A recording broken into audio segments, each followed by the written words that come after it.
Vice President Kamala Harris and former President Donald Trump are using the last hours before Election Day to make their final pitches to voters. America is ready for a fresh start, ready for a new way forward, where we see our fellow American not as an enemy, but as a neighbor. Are you better off now than you were 4 years ago? With your vote tomorrow, I will end inflation. I will stop the invasion of criminals coming into our country. While a historic switch-up at the top of the Democratic ticket led Harris to run an accelerated campaign, We are going to win.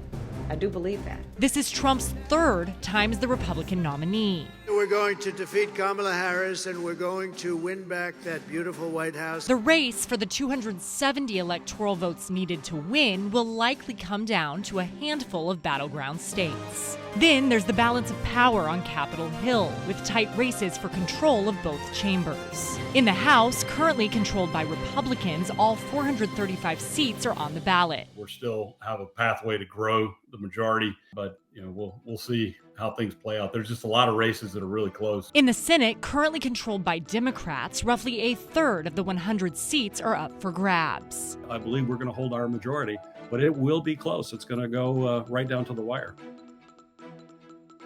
The presidential campaign trail over the final weekend, running straight through the battleground states. Vice President Kamala Harris with multiple stops in Wisconsin Friday, Georgia and North Carolina Saturday, and Michigan Sunday, making closing arguments of her truncated campaign, saying she wants to remind people the stakes of the election. We know who Donald Trump is. Now, this is not someone who is thinking about how to make your life better. The vice president Saturday also appearing on SNL. Because what do we always say? Keep Kamala and carry on, Allah. The close of former President Trump's third presidential run, also pushing into multiple battleground states. He too was in Wisconsin Friday after Michigan, then Virginia Saturday, Pennsylvania, Georgia, and North Carolina Sunday. And I will bring back the American dream, and we'll bring it back stronger than ever before. As they sprint to the finish, polls show a race too close to call. Longtime Michigan Representative Debbie Dingell on just how close she believes this race is. Been through enough elections that I can tell you I have never seen a tighter election. Tomorrow is Election Day, and DoD stands prepared to support state and local authorities as required.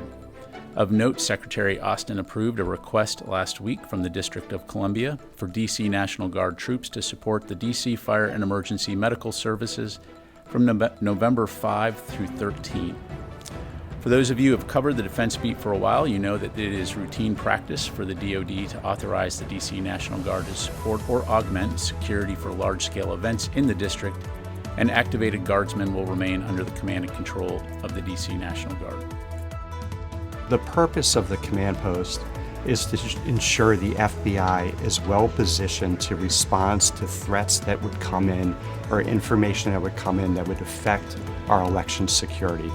Those threats include criminal threats, such as threats to election workers, foreign malign influence, cyber threats, and acts of domestic violence. This command post is an opportunity for us to bring people together, all the different subject matter experts here in the FBI at headquarters and in the field, and we bring in our partners so that we can address information, intelligence, and threats that come in, and we can disseminate that information to the key partners, which is state and local officials around the United States. As Election Day approaches, what issues are driving voters to head to the polls? How we can, I don't want to get into politics, but secure our borders, help our veterans and help the U.S. people. We want to make sure that, we have somebody that's want to support women and abortion rights is very important to us. Surveys show immigration and abortion rights are near the top, but the economy remains the number one concern. We should have a plan, which I do, to actually get things done, including bringing down the cost of living for people, investing in our small businesses, expanding access to health care, investing in American industry. The majority of voters say they are displeased with the current state of the economy. I will never apologize for defending America. I will protect our workers. I will protect our jobs. I will protect the birthright of our children to live in the richest and most powerful nation on the face of the earth. While Trump holds an advantage when it comes to this topic, polling shows Harris has chipped away at that gap. A new economic report came out this week, leading several economists and officials to say the economy has finally pulled off a soft landing, in which inflation is tamed without a recession. The image of our country is terrible. They view us as a failed country. We're going to turn it around. Former President Donald Trump and Vice President Kamala Harris. We have 2 days. 2 days until we decide the fate of our nation. Locked in a fierce fight for every vote in the 48-hour countdown to what could be a very close election. With 2 days to go, both campaigns focusing on battleground states where the stakes are high and the polls are tight. Meanwhile, a twist in the traditionally Republican state of Iowa, where new polling shows Trump is no longer leading Harris. Trump on Sunday bashing that poll and laying the groundwork to dispute the election results if he loses. They are fighting so hard to steal this damn thing. That baseless claim from Trump drawing ridicule from Senator John Fetterman of Pennsylvania. I expected he was going to do that. It's not going to be effective, just any more effective than it was in 2020. Meanwhile, security preparations are underway for Election Day and beyond. As a precaution, National Guard troops are on standby in several states for potential unrest, including Washington and Oregon, where police are looking for a suspect they say set ballot drop boxes on fire. Hundreds of ballots were damaged or destroyed in the fires. Security around Washington, D.C. is also being increased. Here in China, the government is being very deliberate about not making any public statements about the election.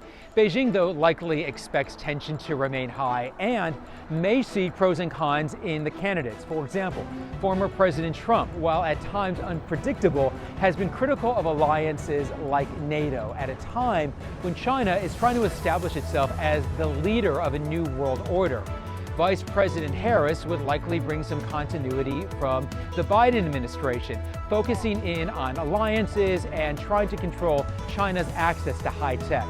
Regardless, China will likely have to confront tariffs as U.S. lawmakers demand a level playing field in the global marketplace. And when it comes to Chinese citizens, there's certainly curiosity. I get questions all of the time, but they are more focused on their own struggles and their families as opposed to what's happening overseas. 2024美国总统大选，未来的美国由你手中的选票定义。2024一起书写新篇章。11月5号锁定浩视频直播看开票，让我们一起见证。